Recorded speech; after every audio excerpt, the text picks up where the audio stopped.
So I'm Yazumeye. So I'm originally from Burkina Faso. And I work for ICF International, but under the Measure Evaluation Project. And what do you do for Measure Evaluation? For Measure Evaluation Project, I'm now managing the malaria portfolio. So I'm in charge of all the malaria-related activity under Measure Evaluation. Okay.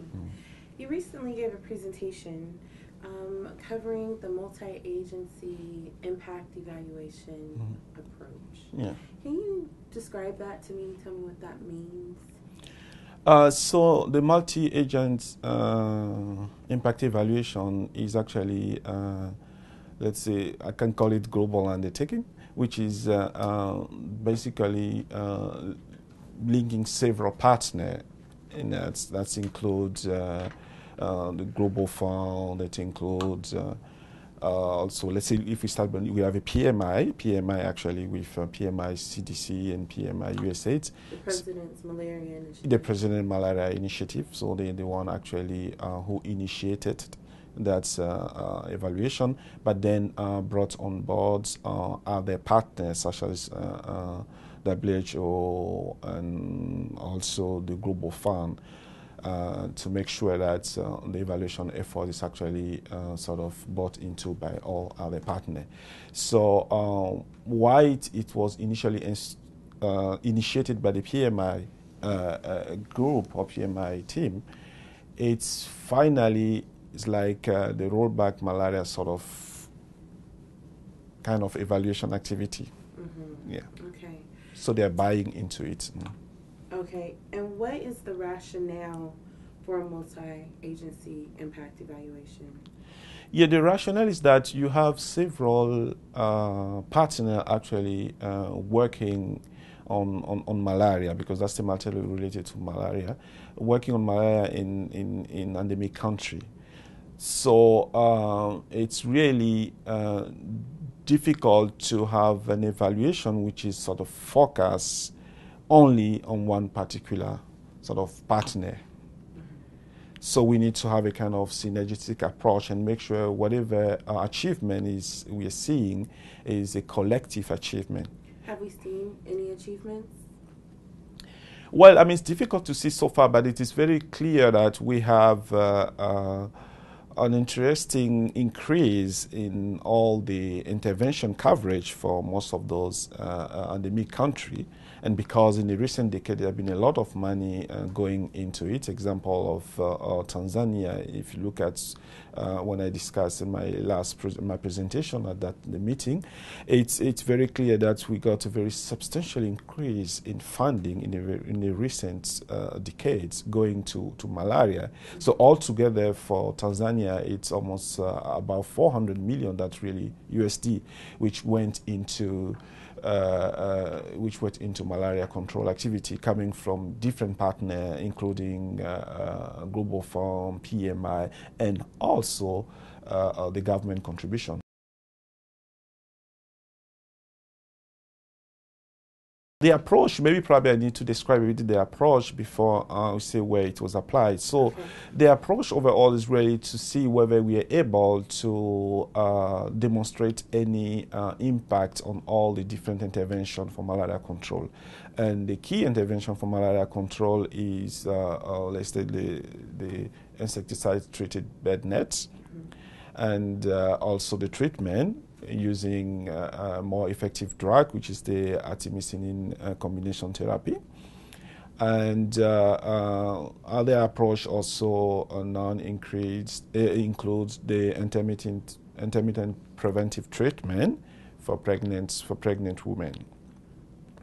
And in recent, for some countries now, there's been also what's called the indoor residual spray, which is basically going and selecting household and spray inside to kill the mosquito, so that it can reduce the mosquito-human contact, that means the mosquito bite the human.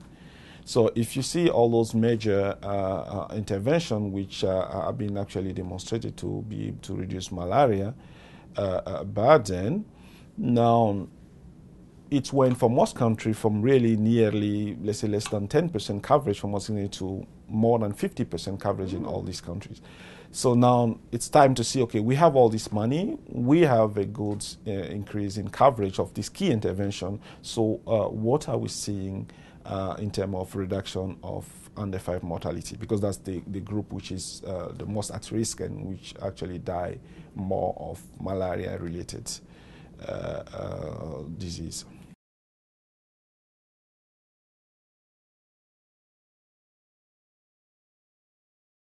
Yes, I mean, this is a very difficult question, and that's what we are working into. It's very clear that all the key intervention of malaria, which I just described, have been demonstrating that they can actually achieve impacts in sort of reducing malaria risk, malaria morbidity, malaria-related morbidity, and also mortality, therefore. But now to be able to quantify it in terms of let's say, quantify that the population impact and see how many cases we are able to reduce in getting malaria, that's really a challenging point. But what we see is that for the case of Tanzania, which is our first country we evaluated, it's very clear that there is a substantial reduction in malaria morbidity from 2000 to 2010, and also a very huge reduction in under 5 mortality, all cause, because we can't really tease out the cause-specific mortalities, the death which is due to malaria. So, but we also observe almost about a 45% reduction. Interesting. Can we demonstrate and quantify plausible association between intervention and impact? That's the key question, which right now we're actually battling.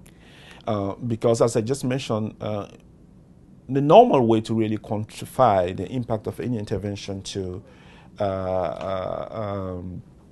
any outcome, which can be undefined mortality, is to be able to run a kind of what they call randomized control trial, where you have a very clear defined control group and intervention group.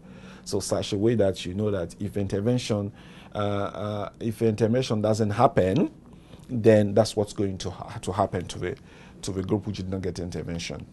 If intervention happened, that's what happened. So you have two groups to compare.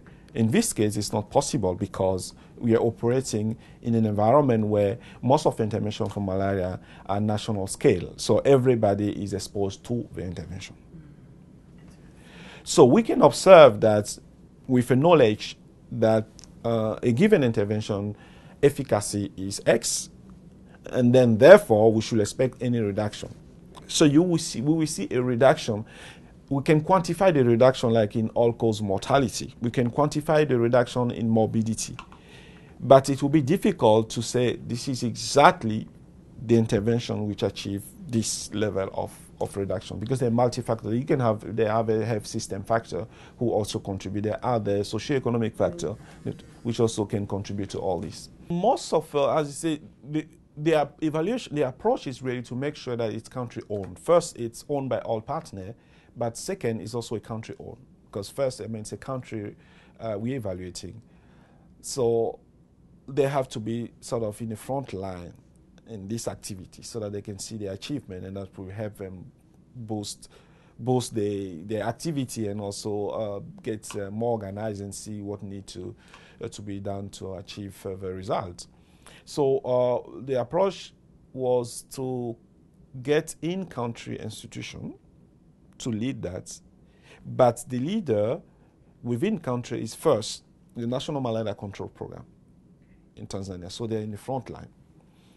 Now, the National Malaria Control Program, also with the collaboration with the impact evaluation team at the PMI and us as a partner, maybe that's what we have to make it very clear. The evaluation, in fact, is led by the PMI, CDC, PMI, USAID, and then we, as a measure evaluation, come in as a technical partner to provide technical assistance in analysis and in contributing to design of the approach. So they're sort of responsible for the evaluation, and we come in as a technical advisor and working all this. So in country, the National Malaria Control Program was involved. The USA CDC advisor in the country was also in the front line. And then, in addition, a local institution was sort of hired.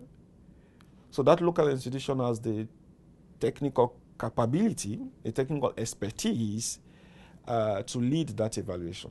So a local institution was hired to lead that evaluation. Excellent.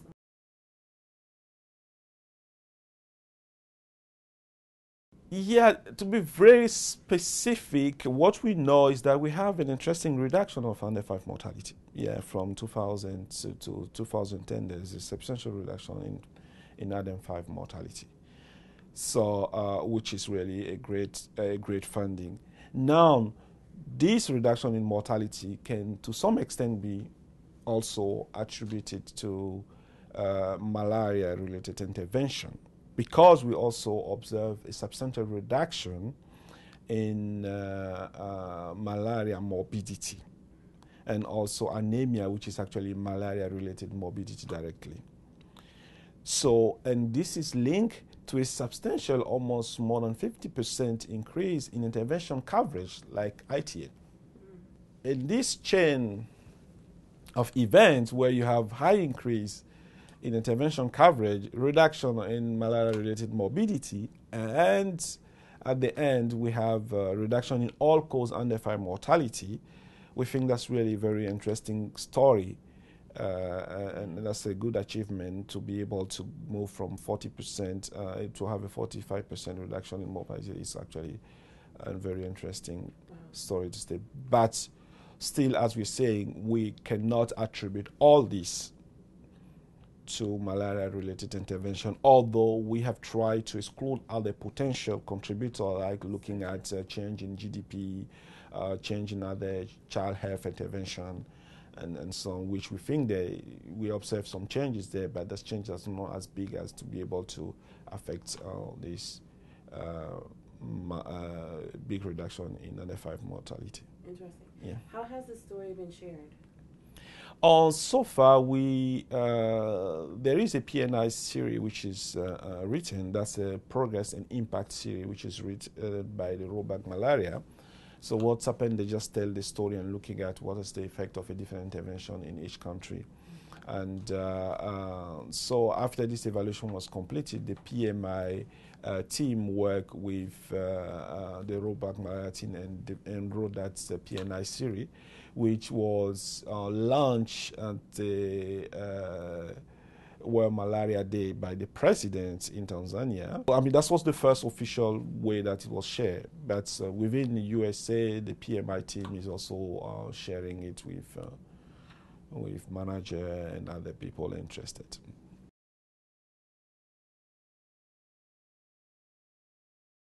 I think technical challenge is really data, although because what you really like to demonstrate is to be able to link the data straight to the intervention over time. So that you want to link, let's say, the mortality data, which is our main outcome we're looking at, to the different intervention that came into the country. But the problem is that it turned out to be very challenging due to the fact that we're working at a national level, which is great, but at the same time we're working exclusively with demographic and health survey data. And that's demographic and health survey data, including other survey also, which is the malaria indicator survey, which is also the multiple cluster indicator survey. Data collected cross-sectionally with different interval in year. So some of them are conducted every 5 years, others every 2 years, and then so on. So that makes it really very difficult to have a direct link, because if you want to do more advanced analysis and be able to attribute causality and say that a change in this particular intervention or variable is the one causing the reduction or no of mortality risk, then you really need a kind of time series data on an individual throughout your period of evaluation, which unfortunately we didn't have.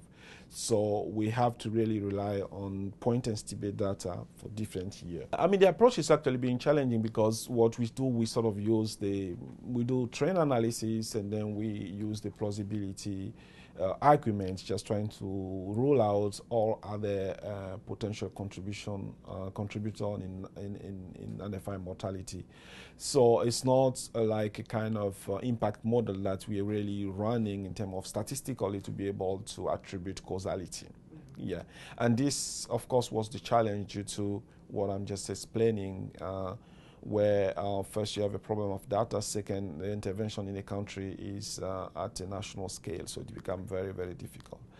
So to be able to sell that approach, we sort of have to demonstrate, okay, that's what we have.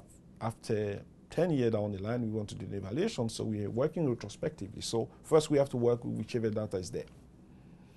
So working with existing data, we can't change the data. We can try to manipulate the data and have different kind of statistical approach to that, but there are limits to what we can do.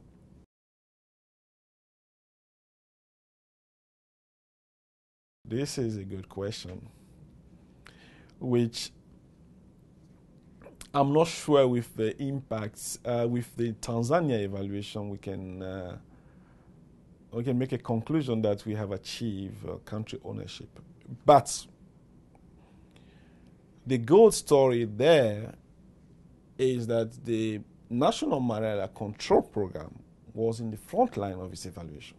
Start right from the beginning, the National Malaria Control Program manager was part of the impact evaluation team.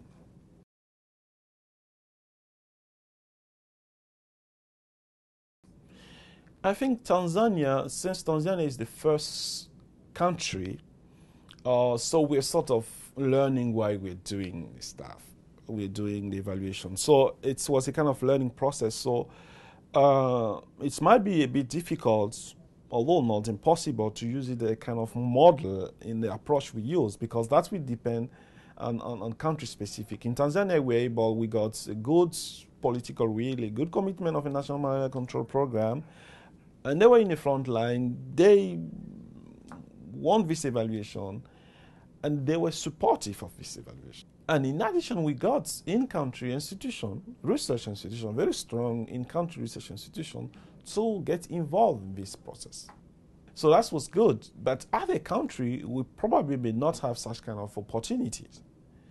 And the whole thing will depend how the National Malaria Control Program try to get involved. In our protocol, we really want the National Malaria Control Program to be in the front line, and we're trying to do that. Malawi is in the pipeline, and Malawi is quite well advanced. We have a good involvement of the National Malaria Control Program, also involvement of local institutions, and Senegal is starting. Angola, we have, since we don't have very good presence down there in terms of local institution, we try to engage with whichever capacity is there, but I think the story will be really different from country to country.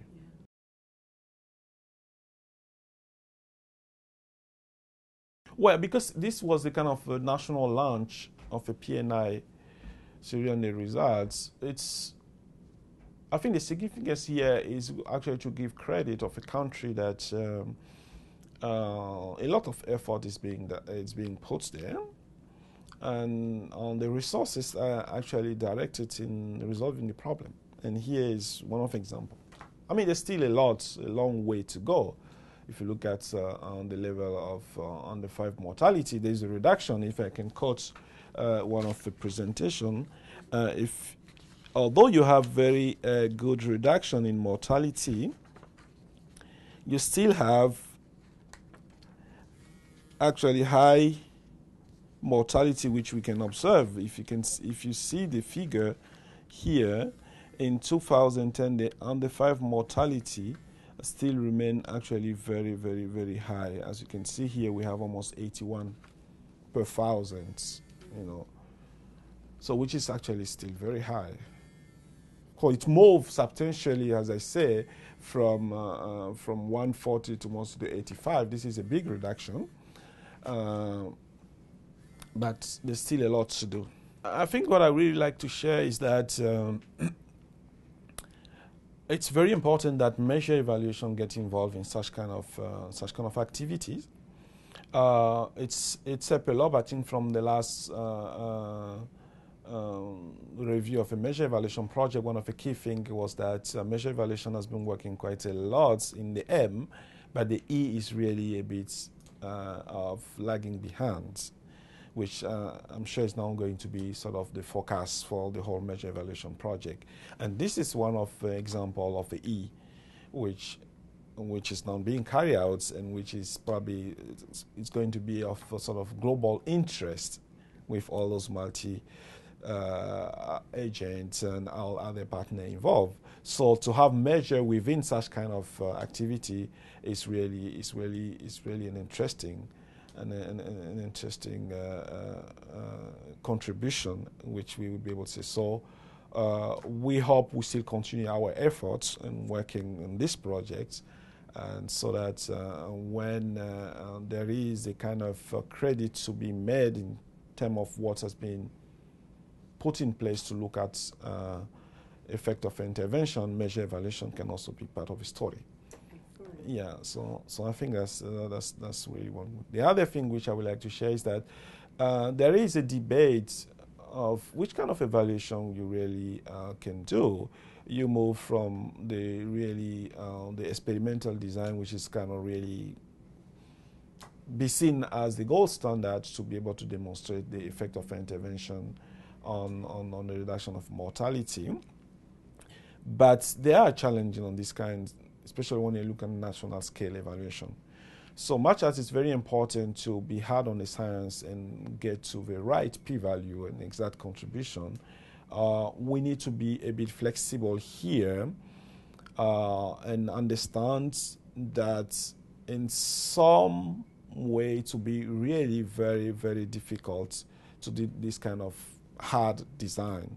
But at the same time, the simple plausibility, I find, will not actually remove any possibility of using the result to inform policy.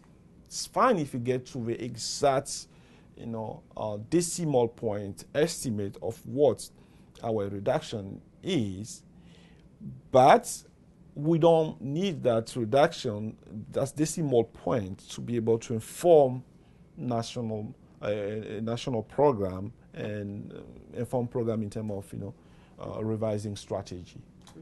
So hard science is the way to go. We all agree with that. But at the same time, we need to be a bit flexible when you're talking about something which is going to inform national policy. Excellent. Yeah. Well, thank you, Yazumi. Thank you.